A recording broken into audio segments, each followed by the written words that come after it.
जय श्री राधे। प्यारे भक्तों, आज वैशाख मास का प्रथम बृहस्पतिवार है, यानी गुरुवार है। आज हम सुनेंगे बृहस्पति देव की कथा। कथा शुरू करने से पहले यदि आपने चैनल को सब्सक्राइब नहीं किया है तो चैनल को सब्सक्राइब कर बेल आइकन को जरूर दबा लीजिएगा, ताकि आगे आने वाली वीडियो के नोटिफिकेशन आप तक टाइम पर पहुंचते रहें। आज 25 अप्रैल 2024 है। आज हम श्रवणपान करेंगे बृहस्पति देव की कथा। तो आइए प्रेम पूर्वक कथा श्रवणपान करते हैं। प्राचीन काल में एक ब्राह्मण रहता था। वह बहुत निर्धन था। उसके कोई संतान नहीं थी। उसकी स्त्री बहुत मलिनता के साथ रहा करती थी। वह स्नान नहीं करती, किसी देवता का पूजन नहीं करती। इससे ब्राह्मण देवता बड़े दुखी थे। बेचारे बहुत कुछ कहते थे, किंतु उसका कुछ भी परिणाम ना निकला। भगवान की कृपा से ब्राह्मण की स्त्री के कन्या रूपी रतन पैदा हुआ। कन्या बड़ी होने पर प्रातःकाल स्नान करके विष्णु भगवान का जाप व बृहस्पतिवार का व्रत करने लगी। अपने पूजन पाठ को समाप्त करके विद्यालय जाती तो अपनी मुट्ठी में जौ भर के ले जाती और पाठशाला के मार्ग में डालती जाती। जब वह पाठशाला से वापस आती तब ये जौ के दाने सोने के हो जाते थे और वह कन्या उन सोने के दानों को इकट्ठा करके घर ले आती थी। एक दिन वह बालिका सूप में उस सोने के जौ को फटक कर साफ कर रही थी कि उसके पिता ने देख लिया और कहा, हे बेटी, सोने के जौ के लिए सोने का सूप होना चाहिए। दूसरे दिन बृहस्पतिवार था। इस कन्या ने व्रत रखा और बृहस्पति देव से प्रार्थना करके कहा, मैंने आपकी पूजा सच्चे मन से की हो तो मेरे लिए सोने का सूप दे दो। बृहस्पति देव ने उसकी प्रार्थना स्वीकार कर ली। रोजाना की तरह वह कन्या जौ फैलाती हुई पाठशाला जाने लगी। जब वह पाठशाला से वापस आ रही थी तो जौ को इकट्ठा कर रही थी। उसी समय बृहस्पति देव की कृपा से उसे सोने का सूप मिला। उसे वह लेकर घर आई और उसमें जौ साफ करने लगी, परंतु उसकी माँ का वही ढंग रहा। एक दिन की बात है, वह कन्या सोने के सूप में जौ साफ कर रही थी। उस समय उस शहर का राजपुत्र वहाँ से होकर निकला।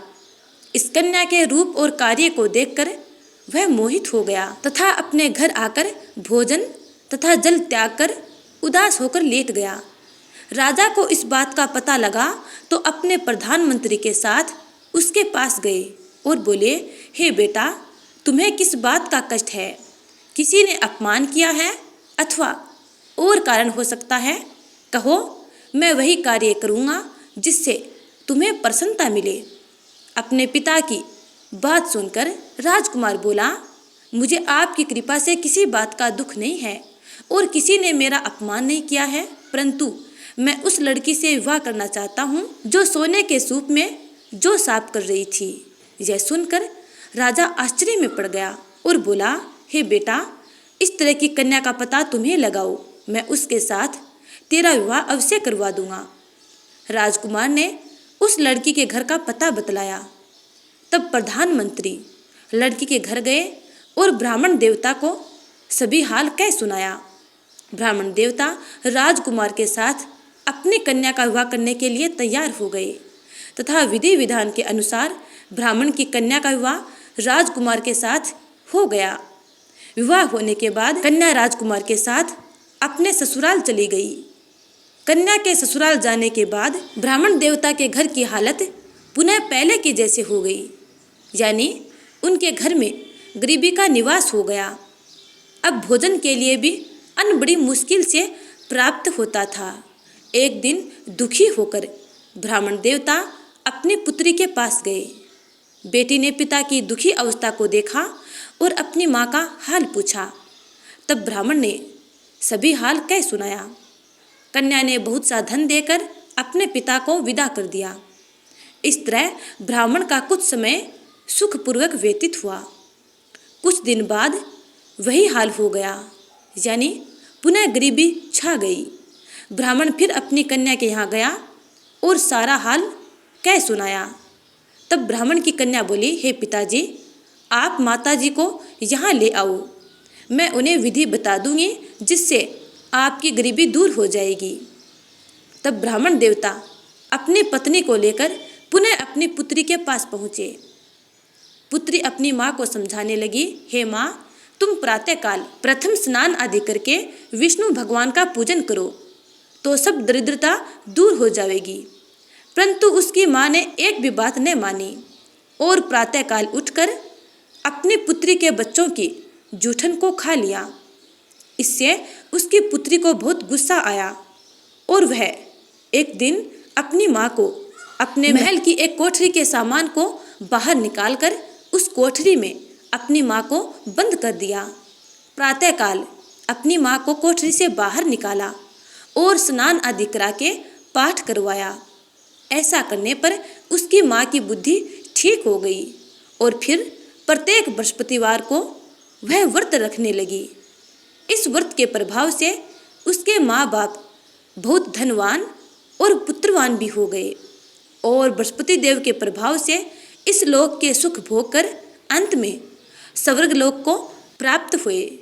तो सब बोलो विष्णु भगवान की जय, बोलो बृहस्पति देव की जय। अब सुनते हैं श्री हरि विष्णु चालीसा। विष्णु सुनिए विनय सेवक की चितलाए, कीरत कुछ वर्णन करूँ दीजिए ज्ञान बताए। नमो विष्णु भगवान खरारी, कष्ट नशावन अखिल बिहारी। प्रबल जगत में शक्ति तुम्हारी, त्रिभुवन फैल रही उजियारी। सुंदर रूप मनोहर सूरत, सरल स्वभाव मोहनी मूरत। तन पर पीताम्बर सोहत, बेजंती माला मन मोहत। शंख चक्कर कर गदा बिराजे, देखत देते असुर दल भाजे। सत्य धर्म मद लोभ न गाजे, काम क्रोध मद लोभ न छाजे। संत भक्त सजन मन रंजन, दनुज असुर दुष्टन दल गंजन। सुख उपजाए कष्ट सब भंजन, दोष मिटाए करत जन सज्जन। पाप काट भव सिंधु उतारन, कष्ट नाश कर भक्त उबारन। करत अनेक रूप प्रभु धारण, केवल आप भक्ति के कारण। धरणी धेनु बन तुम ही पुकारा, तब तुम रूप राम का धारा। भार उतार असुर दल मारा, रावण आदिक को संघारा। आप वराह रूप बनाया, हरण्याक्ष को मार गिराया। धर्मत से तन सिंधु बनाया, 14 रत्नन को निकलाया। अमिलक असुरन द्वंद्व मचाया, रूप मोहिनी आप दिखाया। देवन को अमृत पान कराया, असुरन को छवि से बहलाया। कुर्म रूप धर सिंधु मझाया, मंदराचल गिरि तुरंत उठाया। शंकर का तुम फंद छुड़ाया, भस्मासुर को रूप दिखाया। वेदन को जब असुर डुबाया, कर प्रबंध उन्हें ढूंढवाया। मोहित बनकर खल ही नचाया, उस ही कर से भस्म कराया। असुर जलंधर अति बलदाई, शंकर से उन कीन लड़ाई। हार पार शिव सकल बनाई, कीन सती से छल खल जाई। सुमिरन कीन तुम्हें शिवरानी, बतलाई सब विपत कहानी। तब तुम बने मुनीश्वर ज्ञानी, वृंदा की सब सूरती भुलानी। देखत 3 दनुज शैतानी, वृंदा आए तुम्हें लपटानी। हो सप्रस धर्म क्षति मानी, हना असुर उर शिव सैतानी। तुमने ध्रुव प्रहलाद उबारे, हिरणाकुश आदिक खल मारे। गणिका और अजामिल तारे, बहुत भक्त भव सिंधु उतारे। हरहु सकल संताप हमारे, कृपा करहु हरि सिरजन हारे। देखहूँ मैं निज दर्श तुम्हारे, दीन बंधु भक्तन हितकारे। चहत आपका सेवक दर्शन, करहु दया अपनी मधुसूदन। जानू नहीं योग्य जप पूजन, होए यज्ञ स्तुति अनुमोदन। शील दया संतोष सुलक्षण, विदित नहीं व्रत बोध विलक्षण। करहुम आपका किस विधि पूजन, कुमति विलोक होत दुख भीषण। करहुम प्रणाम कौन विधि सुमिरन, कौन भांति मैं करहूँ समर्पण। सुर मुनि करत सदा सेवकाई, हर्षित रहत परम गति पाई। दीन दुखिन पर सदा सहाई, निज जन जान लेव अपनाई। पाप दोष संताप नसाओ, भव बंधन से मुक्त कराओ। सुख संपत्ति दे सुख उपजाओ, निज चरणन का दास बनाओ। निगम सदा ये विनय सुनावे, पढ़े सुने जो जन सुख पावे। तो प्यारे भक्तों, ये थी वैशाख मास के गुरुवार की व्रत कथा। उम्मीद करती हूँ कि आपको ये कथा और श्री हरि विष्णु चालीसा अच्छी लगी है। यदि अच्छी लगी है तो लाइक कमेंट कर देना और अगली कथा का इंतज़ार करना। तब तक के लिए जय श्री राधे, जय श्रीमन नारायण।